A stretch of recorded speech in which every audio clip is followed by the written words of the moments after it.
Go back underneath reporting and choose crossing features.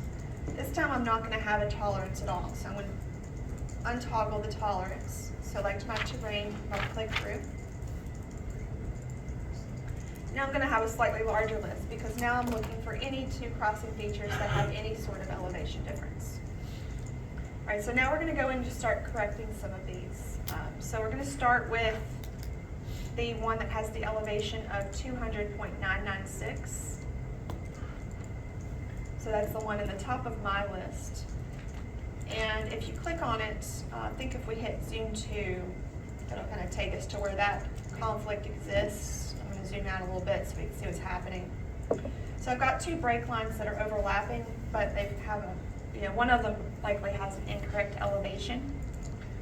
So what we're going to do on this case, if you look at the red feature, that's a general elevation break line, and then the blue feature is going to represent the boundary of the traffic island. The terrain crossing feature report window is going to show us that we have over a 5 feet elevation difference between those two features. So really you're just going to use your judgment here to determine how the red feature is incorrect and if it should be deleted or not. So we have some different options when we do this. You can either delete a feature, so it's going to just take the elevation of the other one. We can insert a point to both of those features at a defined elevation that we choose. Or we could choose to insert a point in both features at the average between the two. Maybe they're both good, and we just want to go in between them. Or you can choose to insert a point either in just one or the other to fix those elevations just to match the other element. In this case, we're going to delete feature 1. So that's going to remove that issue for us. Now moving down the list, we're next going to look at the one that has the elevation difference 201.488.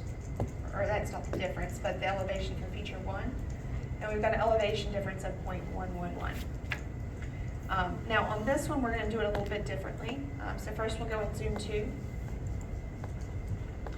And so we can see the elevation on the first one is 203.70 and the other one's 201.72. So they're pretty close.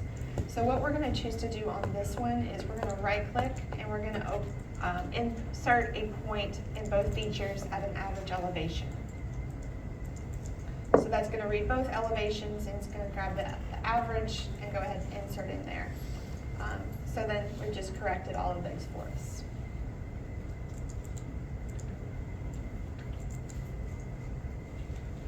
All right, now looking at the conflicting points. So if we go back to our reporting and we're going to report conflicting points instead.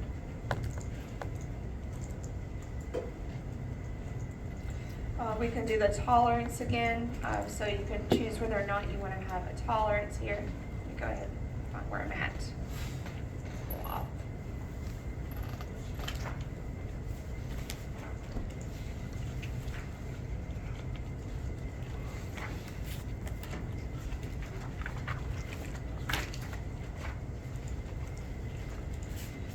I think I'm on about page 33.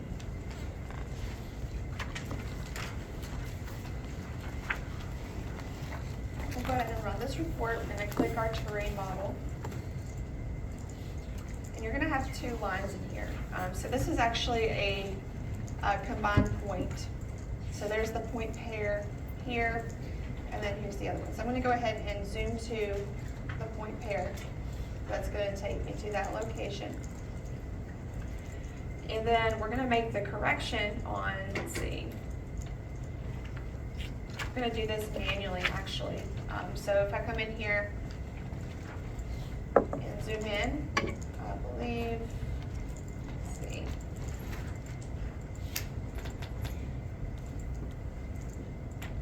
I was thinking of the other one, I thought we might have an overlap.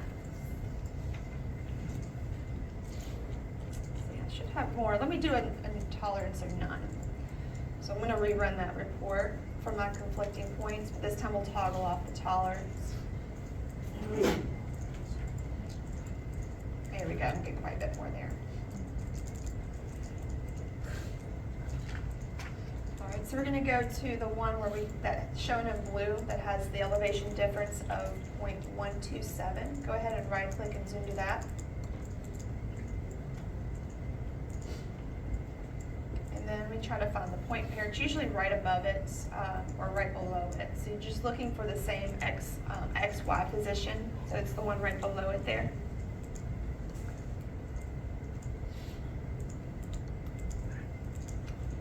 So we're going to right click, not the one that says terrain point, but the one right above it. And we're going to right click, and then we're going to choose, which one we want to do. Do we want to set a point to an average elevation? Maybe we want to set the elevation ourselves, or we could delete the point entirely.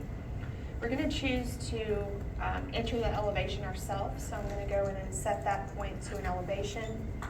And they've already kind of read this for us, and they've decided that it should be at 203.8091. So I'm going to enter in 203.8091, and then hit enter. And then I'm going to need to go into the other one and type that in as well. So I'm going to go and set that point to 203.8091. Pretty low now.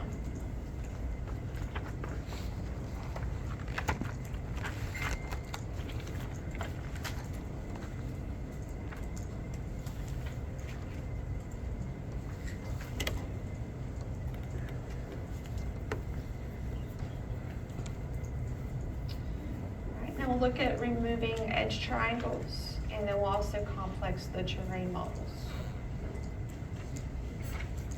Now for this, I'm going to close that dialog, and I'm going to open up the workbook here, so I'm on page 40.